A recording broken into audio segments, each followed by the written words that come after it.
This is the ABQ Business Podcast with your host, Jason Rigby. Each week we'll interview visionary business leaders to inspire the creative power and spirit that's in every entrepreneur. Discussing strengths, weaknesses, strategies, systems, and the problems we can all solve together for a new future for local small business. Hi, this is Jason Rigby, the Albuquerque Business Podcast. Today, I've got a very interesting show. I have a nurse practitioner that owns a clinic. Is it local here in Albuquerque or? Yep. Oh, okay, cool. Corner of Osuna and Wyoming. Oh, okay. So you're not that far from here. No. Yeah, that's awesome. Yeah, so it wasn't that bad of a drive here. Nope. Yeah, and she owns a clinic, which you're like, oh, okay, cool. That's a clinic. But you have a revolutionary way of doing insurance for small businesses, medium business, and large businesses. Correct. So I really like, because I was in the Marine Corps, that you were in the Army, but I'll have you introduce yourself real quick and then. Okay. My name is Casey Devine. My formal name is Katherine, but I go by Casey. I have been a nurse for over 20 years and a nurse practitioner for about 8 years now. And I opened up direct primary care called Well Life ABQ about 3 years ago. And here we are. And a nurse practitioner, because I want people to understand this, because a lot of people, they may see one or something like that, but it's different than a nurse.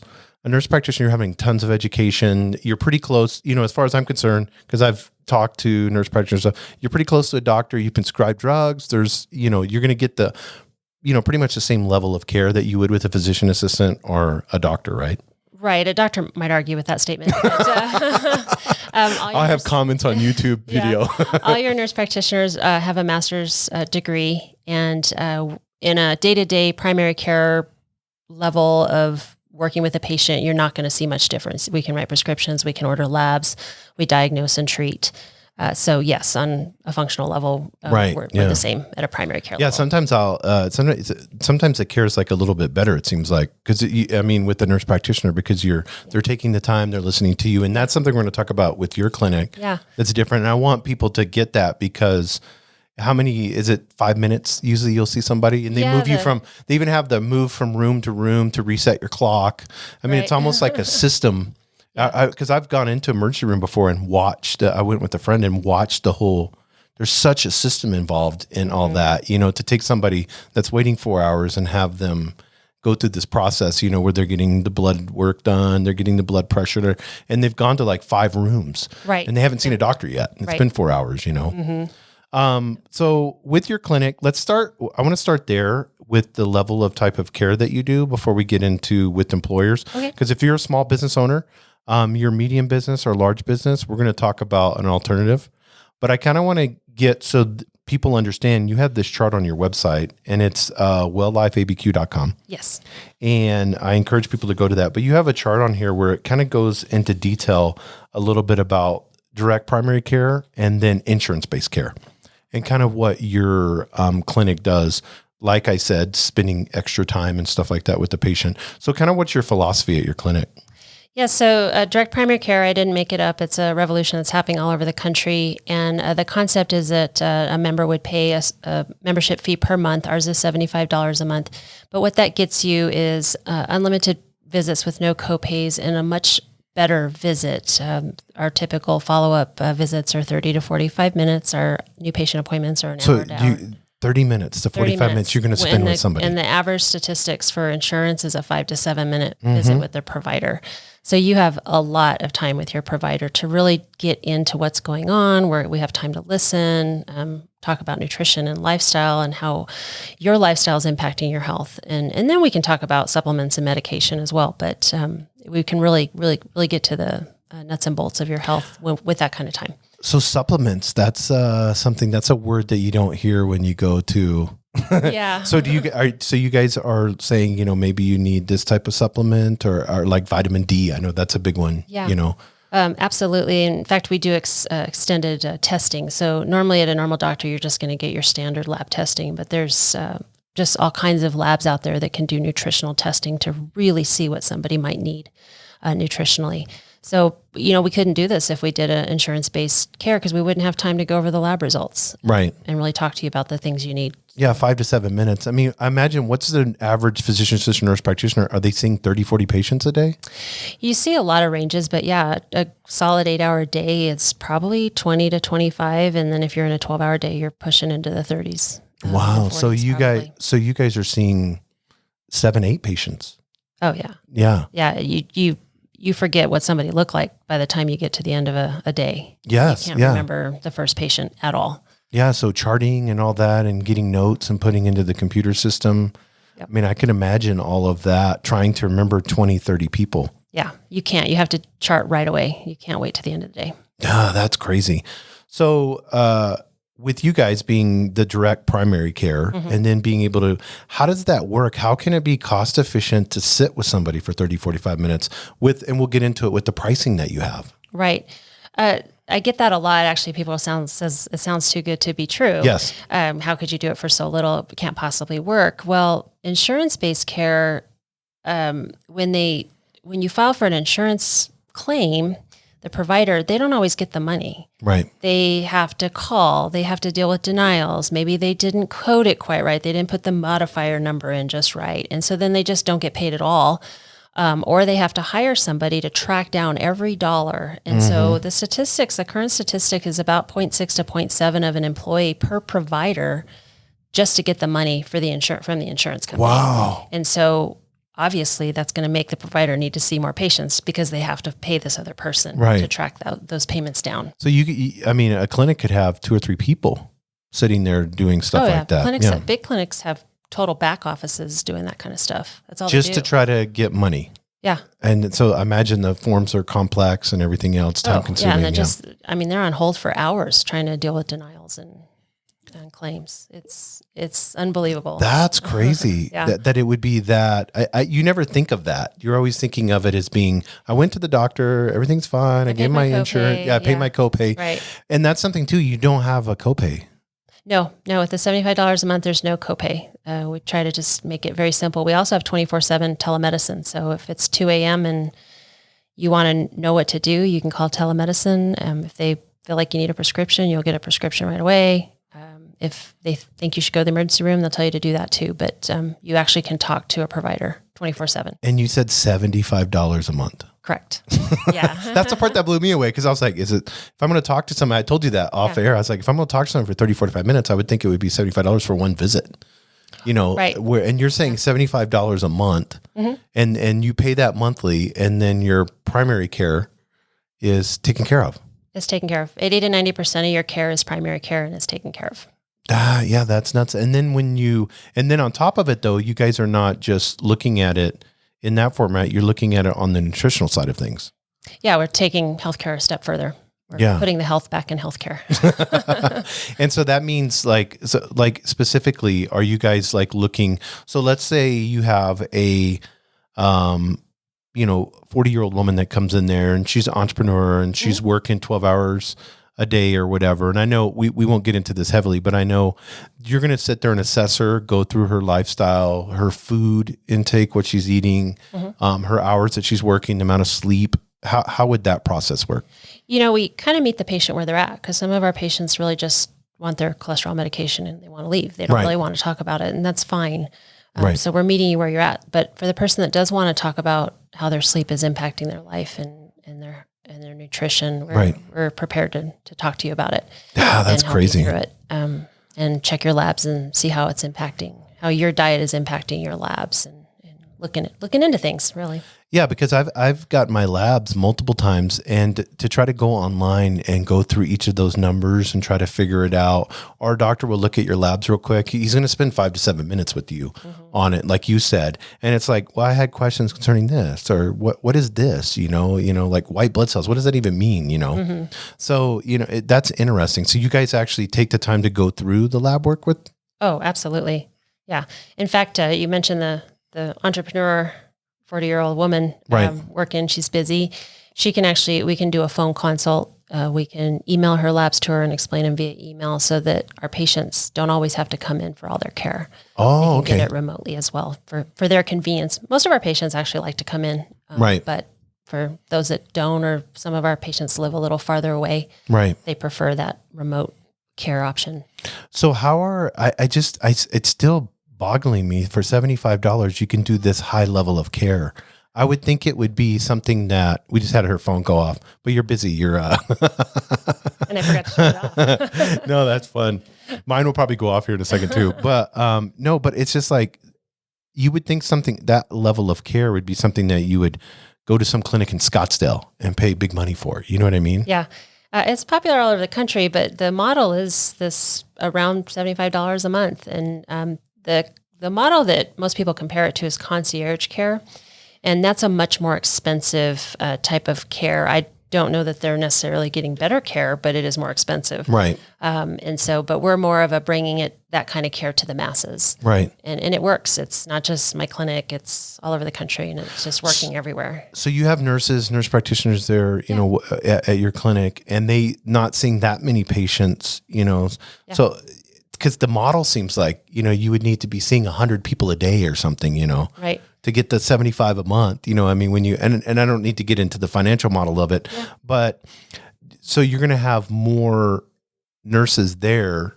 You obviously have to have more there to handle the amount of clients that you have. If they're only seeing 7 or so, you know, a day.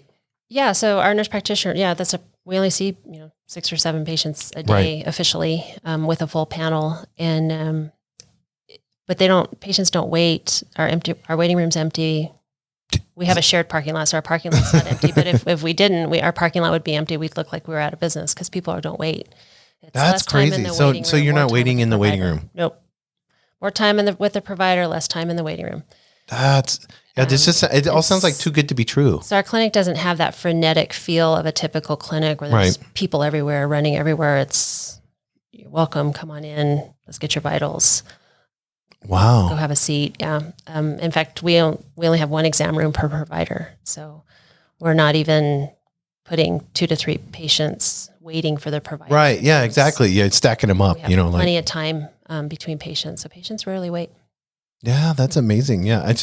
I don't know why this isn't standard. Like, this seems like the answer to the problem. There's a lot of talk that this might be the model for the future. Yes, because you got government involved, you got insurance companies, and we'll get into that a little bit. So you have this model, you're providing, amazing healthcare. We think so. Why is the model broken now? What has caused all this? Oh gosh. Where it's horrific, you know? That is a huge question.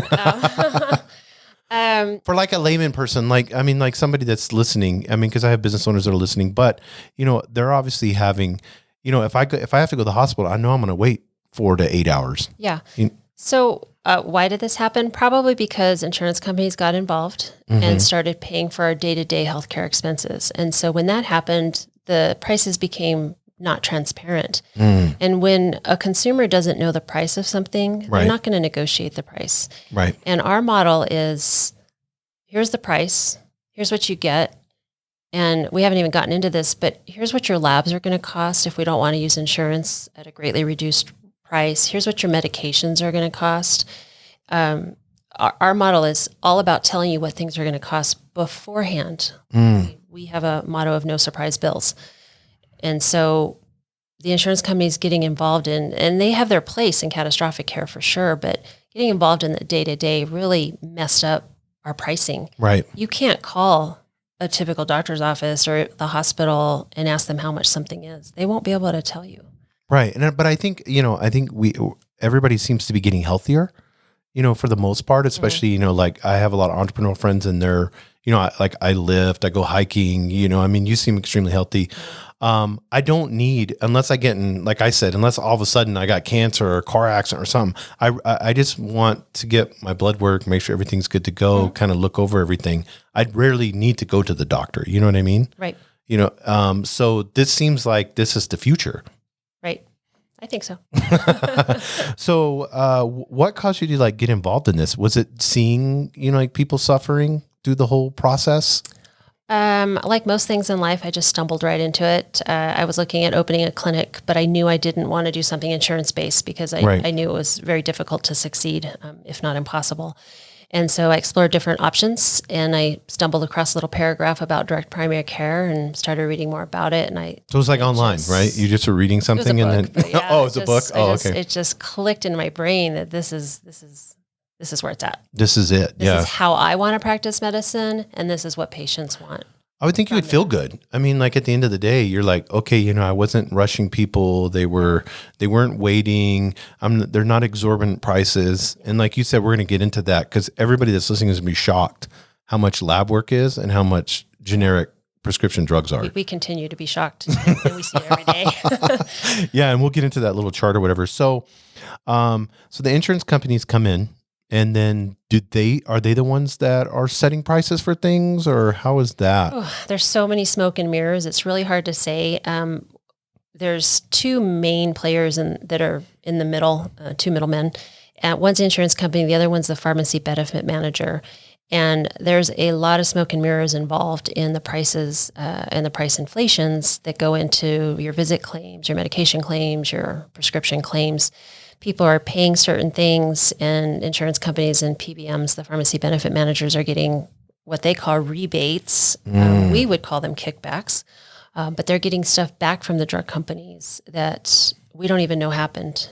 So on our explanation of benefits, it looks like, oh, look, my insurance company paid all this money, but really they probably got a lot of that back. Yeah, because like you have, this is going to be an example. I want everybody to know it. I have it right here. You have, because you had it on your website. This is the labs, but prescription drugs. Like I saw a couple things that were like $9, right? Like $7, and I'm like, really? That's how much generic? Because I'm sitting here seeing a bill for $300 or $400. Mm-hmm. Yeah. So common cholesterol medication, if you buy at retail, and I got these numbers from insurance claims, so I'm not making them up. For a 90-day supply is $20.50. At our prices, at $6.75. So that's 100%. Yeah, markup on a lot of things. It's a really big markup, and you multiply that. That's a 90-day supply. So you multiply that every quarter. Right. It really starts to add up. With millions of people. And that's one of my like minor descriptions. Glucose test strips for 150 strips. It's retail $460. Diabetic supplies are the ones that get marked up just horrendously. At our clinic, it's $196. Glucose meters are like printers. Right. They'll give them to you for free, and then they kill you on the strips. Oh, yeah. So it's like the inkjet printer. So, yeah, we charge you for a meter. We don't charge you a lot, but you save huge. Oh, yeah. I can imagine. That's over, that's over half. Yeah. I mean, yeah, that's nuts. So going non-insurance, this is what you're paying because you're basically just cutting out all these markups. Yeah, the markups and the rebates are. Yeah. How is that legal? Like kickbacks. You when you use that word, it's like I know. I don't know. It's just got to be lobbying and yeah, it's unbelievable. I don't know how it's legal. So that's why the government has been trying to reform healthcare. This is the reason why. And as an employer, that's why healthcare costs are so high. Yes, because of this. Employers really take it in the shorts more than individuals. Yeah, I know. I talk to entrepreneurs all the time, and we were talking about small, medium, and business, and we'll get into that. But, you get a company that has, 15, 20 employees, the costs alone to be able to provide that, so now you're trying to find alternatives and stuff like that. This seems amazing to me. Yeah, I've been doing this on an individual level for about exactly 3 years, February 1st. And we're now ready to roll it out to employer groups, and I'm super excited about it because I can just offer employers of all different types of employers, just lots of solutions. That's awesome. Yeah. So we're going to take a break because we're coming up on 20 minutes. And then I want to kind of take like 30 minutes and let's go and break down for employers. Okay. And then we'll do the small business and medium. So I've got a couple sponsors and then we'll get right back into it. Hey guys, Jason here. Want to take a quick break in the podcast to share with you a little bit about our proud partners and what that means for Albuquerque and Albuquerque business specifically. We have different levels in our sponsorship. We have our media partners, and that's 99.9 The Beat. It's Albuquerque's old school and today's R&B. You hear me talk about that all the time. If you're a business owner, stream 99.9 The Beat. You're going to love it. It's a great way to share something that everybody loves, and that's like 80s and 90s hip hop. It's a not-for-profit, minority-owned radio station here local in Albuquerque, helping the art of music. We also our other media partner is ABQ Live Magazine. If you're at a brewery, if you're anywhere in Albuquerque, look for it. It's ABQ Live, the magazine. You're going to love the articles that are in there, whether it's the 5 best fish and chips or whatever it is. If you're a foodie, if you want to know what's happening in the nightlife, if you want to know happy hour specials at all the different bars in Albuquerque, ABQ Live, the magazine, is amazing. And they're our media partners.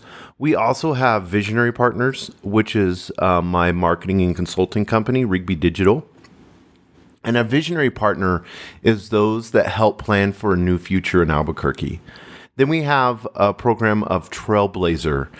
And Trailblazer partners are committed partners helping lead the way for Albuquerque business. And we want to thank Quality Mazda for that. If you're looking for a new vehicle and you haven't seen the premium features that Mazda has, you can get everything that you would think in Mercedes, BMW, Audi. You can get that in a Mazda, but almost half the price, guys.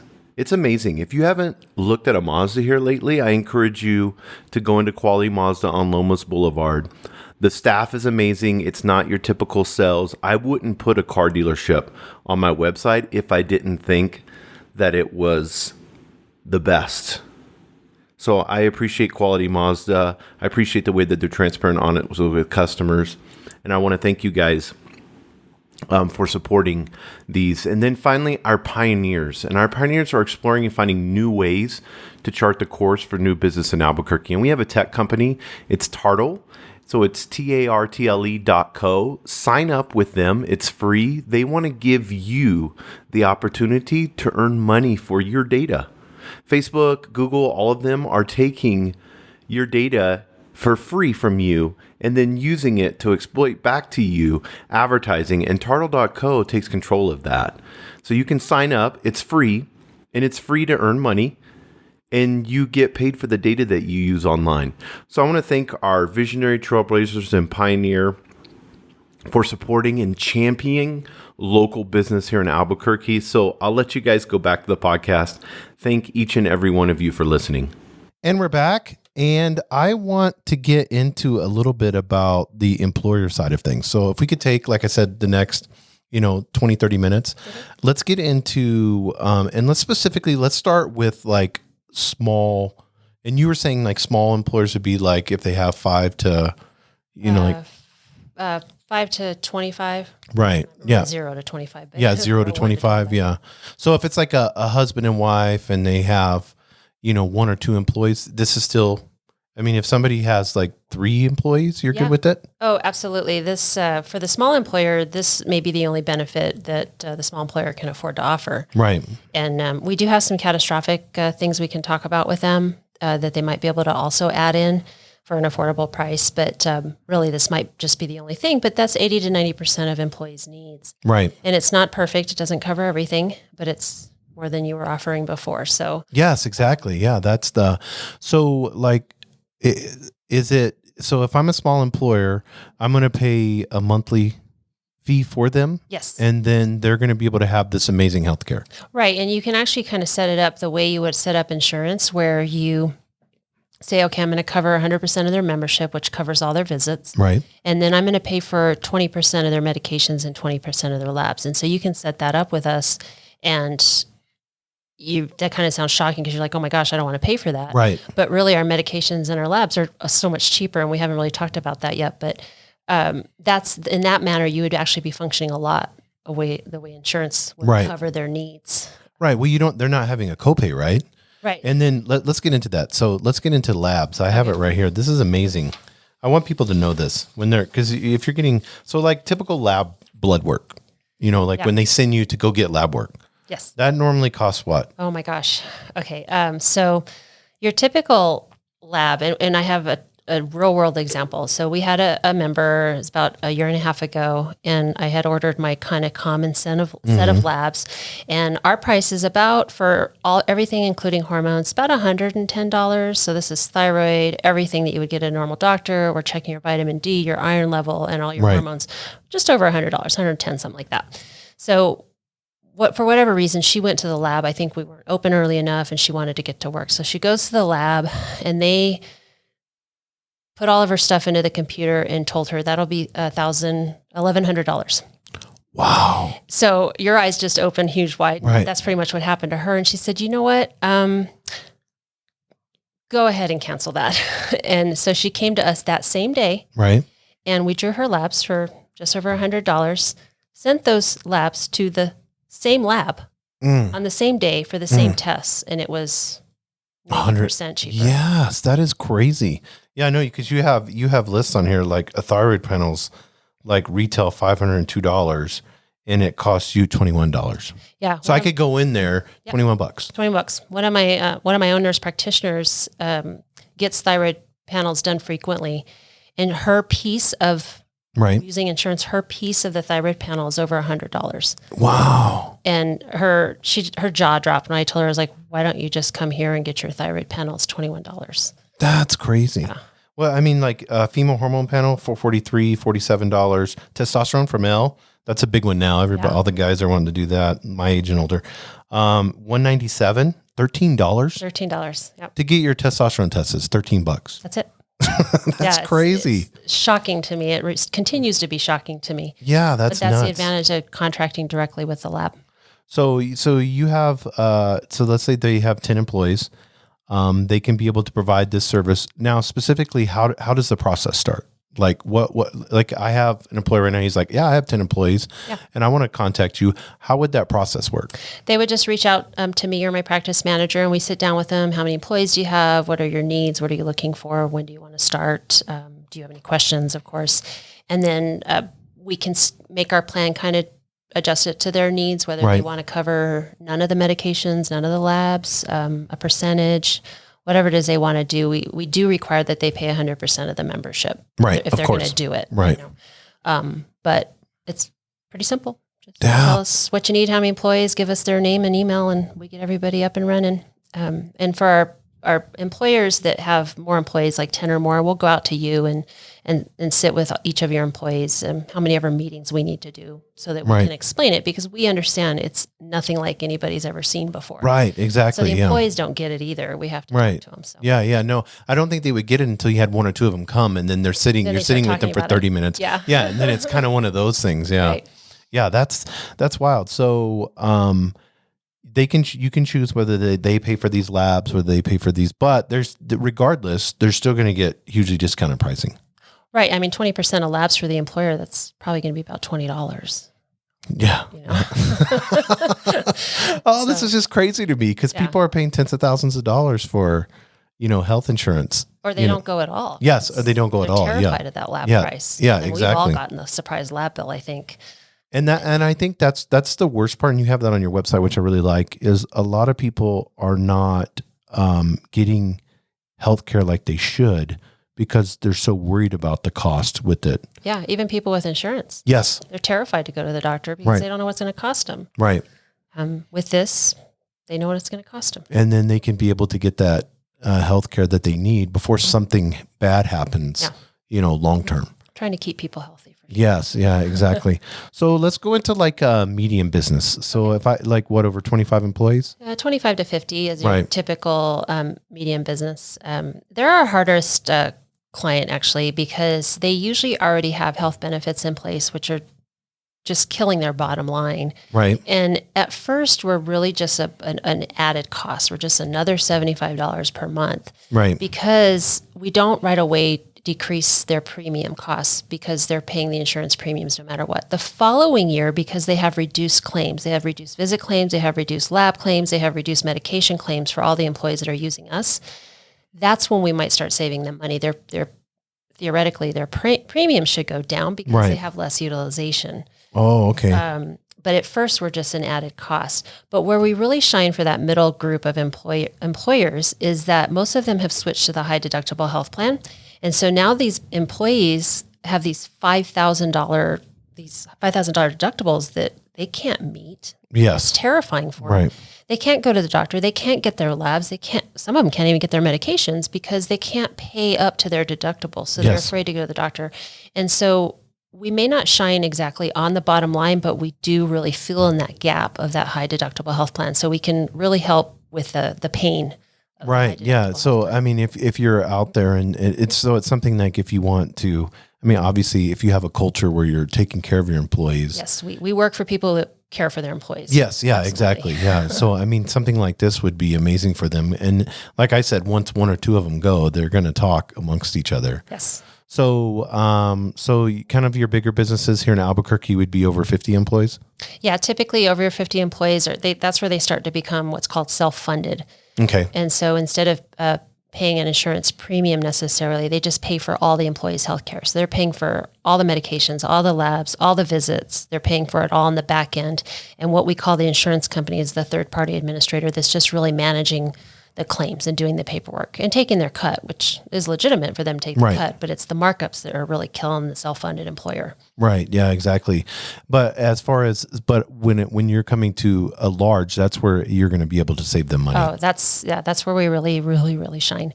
So the statistics, our own statistics that we've read in different publications, it all hovers around 30 to 38% of savings in all the claims that you pay. So if you're paying $1 million in your health, costs, that's a lot of money.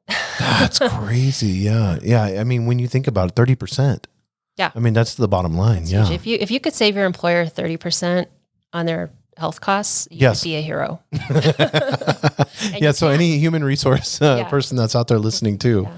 Yeah. And human resources often kind of view us at first just like, oh, you're just another health benefit product. And and we are, but we're better and we do it better. Right. Yeah, exactly. And we can make you look really good.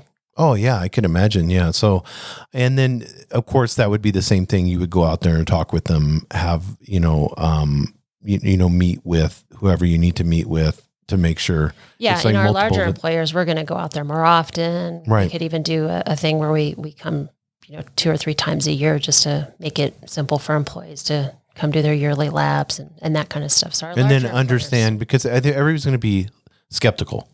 I would think Absolutely. so. Right. Yeah. So they're like, this sounds too good to be true. I get that a lot. Yeah. Yeah. I mean, just alone I would think even if you have insurance, paying $75 a month to be able to get all these benefits. Yeah. I mean, and so an individual can do the same. They can sign up on your website. Absolutely. We don't turn away our individuals at all. We are still accepting them. And we have individuals, quite a few of our individuals actually have great insurance. They just want the better experience. Right. Yeah, of course. Yeah. Because I mean, whether you want to go somewhere and I mean, it's all about that experience. So when we get into like you said, the self-funded side of things, what is so if we're talking 30%, say 30 to 38% savings, I know they could come and have you come out there, but how do they know that specifically? Are you going to, because you were talking about you can sign an agreement with you or something, and then you can go through the numbers, a confidentiality agreement or something like that? Oh, yeah. So the self-funded employer, they're sitting back listening to this podcast and they're thinking, no way, this sounds way too good to be true. She needs to back up these numbers. Well, I can. All I need is your last quarter, your last month of all your insurance claims. And I can go line by line and show you paid this much for this medication. It would have cost you this much had you been going through us. This much on this lab, it would have cost you this much. You multiply that by 1,000 claims, it really adds up. Yeah, that's what I'm saying. I think that right there alone would show. Yeah, so I can prove it. I can show you that cost savings in advance. Yeah, see, that's awesome in that way. So whenever we look at, because whenever I'm looking at prescription drugs, especially, and I know that's big controversial and it's become political and all that. Yeah. Is it you going like directly to the generic? Like, I mean, can their employer go to Walgreens or Costco and they're going to pay $6, or do they have to go to like a certain place? Or? They'd need to go to a certain place. Okay. We have a contract with a pharmacy. Okay.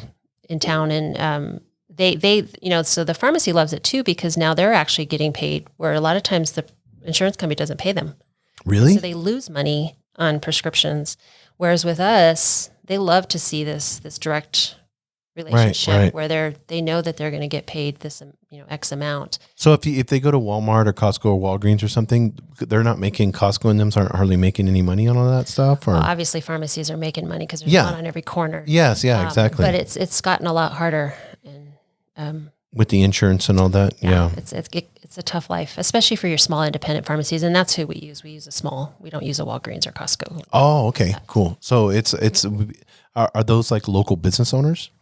Like with yes, a small, yes. yeah. So, I mean, that's awesome. Pharmacist. Yeah. Yeah. So which I love. I want to stay local. And so right. I love using a local, but yeah, because, and they're doing that. They're fine with it costing $9 or $20. Well, yeah. Yeah. I mean, yeah. Cause they're getting a certain percentage of that. They're getting a small markup and, right. But it's just an easier life where all they do is provide the medication. They bill us. We already have the financial relationship with the employer. So they bill the employer, but all the costs are reduced. Yeah, it's just like, once again, it seems like some utopia, like made up world. It's not perfect. We're trying to solve a lot of the major problems out there. Right. So like if, let's get into that a little bit. Yeah. What are so I have, 120 employees and this is intriguing me.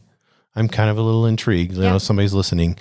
What exactly are what could be I know the catastrophic part is an interesting, but you said 80 to 9% of the cost what are some of the things that I would need to watch out for, or, just not jumping in saying, oh, this is a euphoric world. I mean, is there some cons to this? So, so we don't shine great with medication, with brand name medications. So if you have a percentage of employees that have specific health needs that they really need to tap into their insurance, then we're not the best fit for them. And so usually the way that plays out is the larger employers will have two options. They'll have the catastrophic high deductible health plan option for some employees, and then they'll have the full service insurance plan for the other employees. Well, those employees that have those needs, they're going to gravitate towards the full product. Right.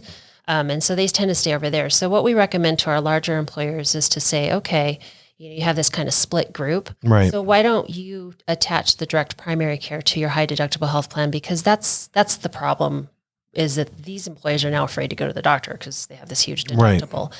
Where these other employees, and you can offer it to them too, because you might have to be fair. We're not an insurance product, so you don't have to comply with insurance guidelines, but you can offer it to the other group as well. And we can certainly help, but we can't shine, I guess.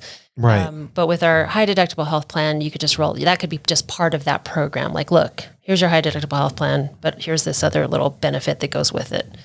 And so that's what we recommend a lot with some of our bigger employers. So if you had a husband and wife, 60-year-old, they have medical issues, maybe wives at home, having, disabled. Yeah. That's going to be a different ballgame. Right. Yeah. They're still going to need that full Cadillac insurance plan. Right. But if you're, a young company with, a bunch of 20, 30-year-olds, that are healthy, eating at Whole Foods every day, I mean, right. Something like this would be perfect. Yeah. Yeah. Because they're not, unless something, so what are you talking about? The people that they've just got asthma, or they just have high cholesterol, or they just, have a few medications a month. They don't need that full Cadillac plan. Right. Well, they think they do, but really they need the high deductible and a direct primary care plan. So we can take care of all the little stuff. And then if they have anything big, then they can tap into their high deductible. Because it's just crazy. I saw somebody the day they were paying like $700 a month. Wow. Yeah. And I was just like, how is this even possible in the United States? Right. That's for a lot of people, that's half their wages, for 2 weeks or whatever, It's terrible. That's horrific. So, this is a movement that's going across the United States, would you say? Or it's a quiet revolution going throughout the country. It's I think it's officially in every state in the union. Is it mostly nurse practitioners doing this, or is doctors hopping on board with this too? The doctors were the pioneers in the model for sure. And nurse practitioners are jumping on board all over the place. Because some states don't allow nurse practitioners to have clinics, right? Some states have great practice laws for nurse practitioners, and some states have terrible practice laws for nurse practitioners. Or you have to have a doctor to sponsor you. Yeah, and some nurse practitioners will still open a direct primary care clinic, even though they have terrible practice laws. They'll just come up with an agreement with a doctor so that they can live their dream.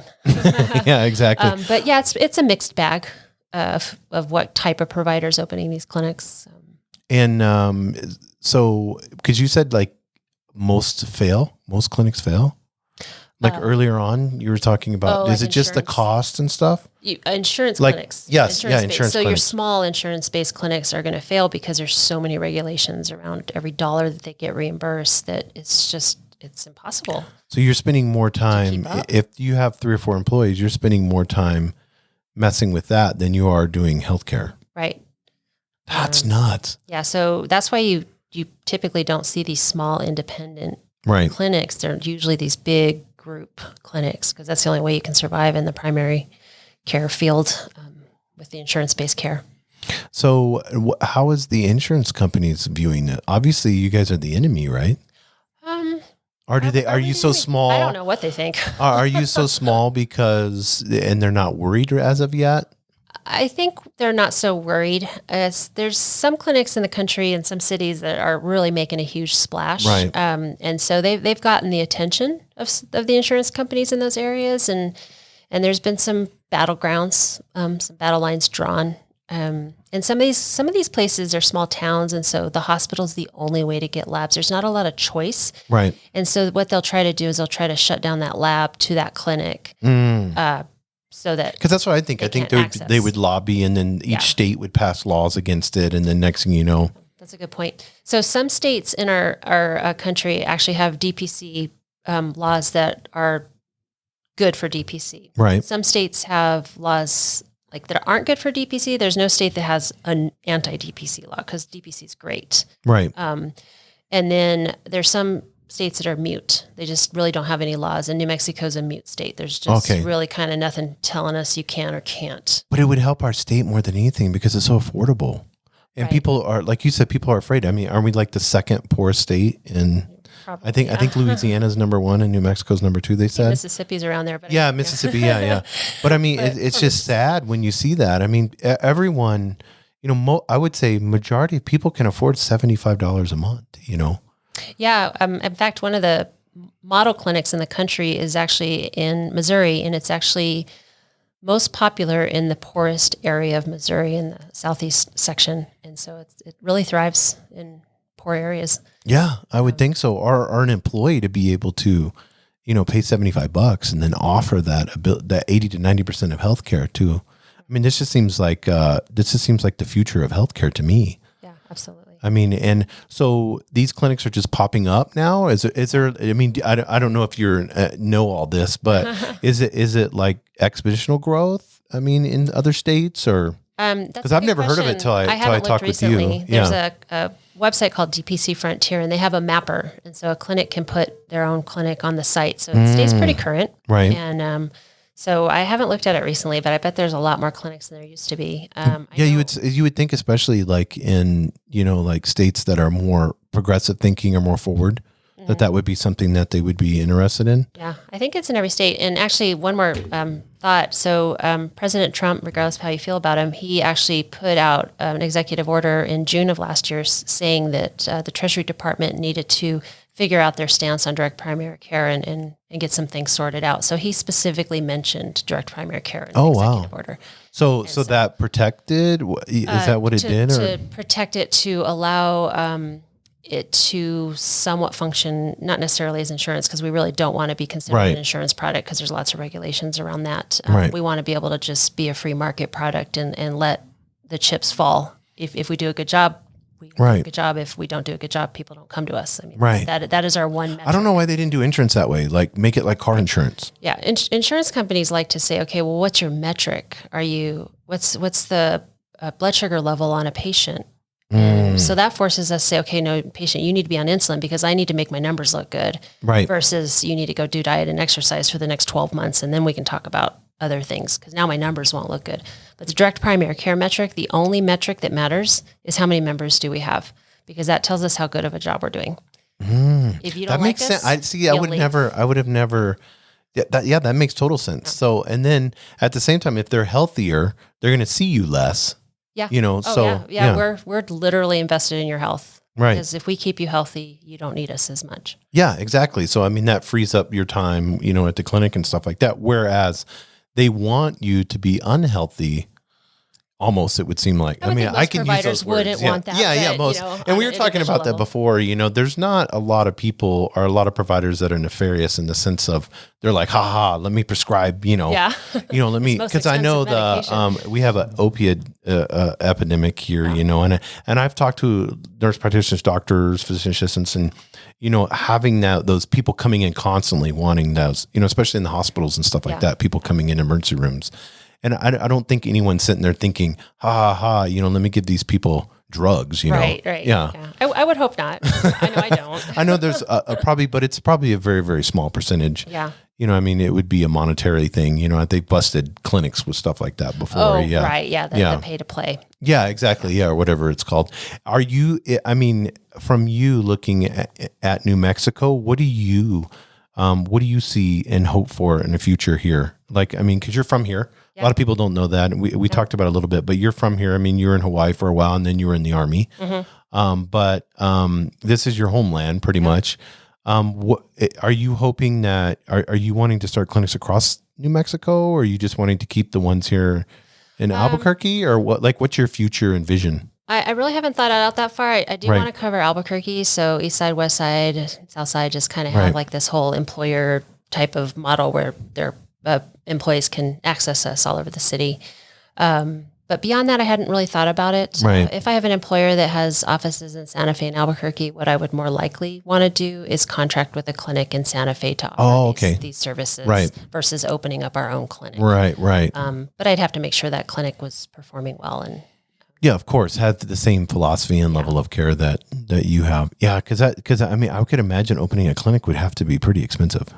It can. Yeah. It's a lot of work. I would think that because I was talking to a nurse practitioner a while back, and I think the average is like 6 days a week, 12, 15-hour days. You know, I mean, it's crazy the amount of, you know, so that's not sustainable. Nope. So, I mean, being able to relax and have 6 to 8 patients and just, you know, it seems like, and then work normal hours probably? Yeah, pretty much. I mean, yeah. You know, we make ourselves available to our members pretty much 7 days a week. Right. You know, we're not 24/7, except that we do have a 24/7 telemedicine product. So, and you have a video thing too, right? Right. I saw something like that. All of our members get access to 24/7 telemedicine. So they can call, they can video, they can text. Telemedicine and get healthcare that way. So that there is a 24/7 product, but we're not always available. Right. But you know, if it's 6 o'clock on a Saturday, right, we're probably going to respond. Right. Yeah. If it's 2 a.m., we're probably not going to respond. Right. Exactly. Yeah. But there's this other product there that can help fill in that gap. Oh, that's cool. Yeah. Because that's amazing to be able to think that you could text. You know, yeah. I mean, we text all day long. Well, that's what I'm saying. Yeah, I would think, but I mean, that's really neat that you could actually do that, like to have that type of access. Yep. That's what, I guess that's kind of what's blowing my mind with this. Yeah. We have a text for each provider has, you have their cell phone number. So, but I mean, as an employer though, when you have somebody that is gone for 2-4 hours or has to take half a day off or take the whole morning, I get that all the time. They have to. Yeah. With my employees, I get that all the time. They'll come in at 1. Yeah. You know, so if I could have somebody that could video chat in their office and have that conversation or texting, how many hours am I saving? Yeah. I have a lot of members that, can you call me at my office and we'll kind of do a lunchtime appointment. And they're like, hold on, let me go into a conference room. Yes. And they'll just run into a conference room, we'll do their appointment and they're back to work.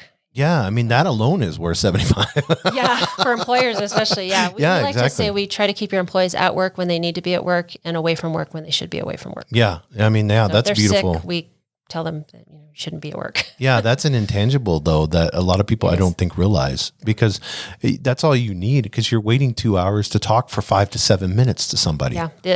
Actually there's a statistic around that. The average the investment time for a medical visit is 121 minutes. So it's exactly 2 hours on average.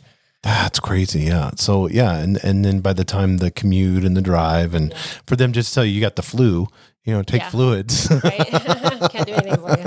Here's some antibiotics. Yeah. Actually through this flu season, we've had a lot of people that, have come down with illness and they don't even come in. We're just push fluids. If you want Tamiflu, we'll write you a prescription. If you need some cough medicine, let us know. Right. Yeah. Rest and fluids. Yeah. It seemed to be pretty horrific this time around. We have our cold survival kit online, review it. And so that's awesome. Need to come in. You need to be resting.